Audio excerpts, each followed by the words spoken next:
story. Captain Underhill was a religious man, according to him anyway, and most folks took him at his word, but this is the rest of the story. In Captain Underhill's neighborhood, not many doors down, there lived a pleasant couple. The wife was young and beautiful with a lively personality and a good sense of humor. The husband was rarely at home during the day. Their names are intentionally withheld here. At any rate, another of the captain's neighbors became suspicious, perhaps at the prompting of Mrs. Underhill. One afternoon, the captain was followed to the home of the beautiful young married woman with the sense of humor. Underhill was observed going inside the house. The door was heard to lock after being closed, and it remained closed for some time thereafter. By the time the captain emerged, there was no doubt in the snoopy neighbor's mind as to what was going on, and yet Underhill was not confronted with his indiscretion, not right away.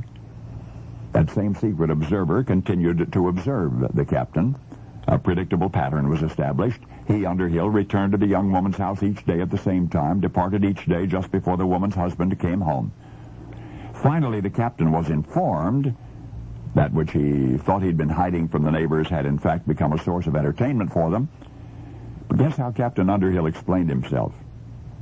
He had claimed to be a religious man, remember? Well, he said that this beautiful young married woman had personal problems and that she needed his prayerful support. He insisted that all of those hours that he had spent in her house, all of those afternoons, the two of them had been praying together. Well, you can imagine how that explanation went over, especially after another neighbor lady accused the captain of coming on to her while stating piously that he wanted only to share God's love.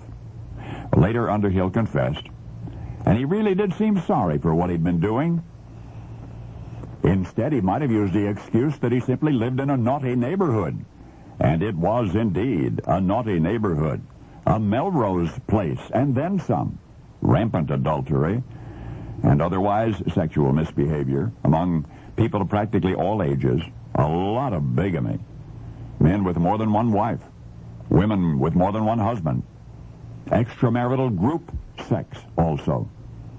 And there was wife beating in the neighborhood, and husband beating, desertion and divorce, incest and rape. Even the murder of children, newborn out of wedlock. And dare I mention Tom Granger, who gave a new dimension to the term animal husbandry, with 5 sheep and 2 goats and 2 calves and 1 cow and 1 horse and a turkey. By those standards, Captain Underhill's indiscretion seems not much at all. But then, as surely you never knew, it was indeed a naughty neighborhood in and around Plymouth Colony. Among the not-so-all-that pure Puritans of New England more than 300 years ago. Now you know the rest of the story.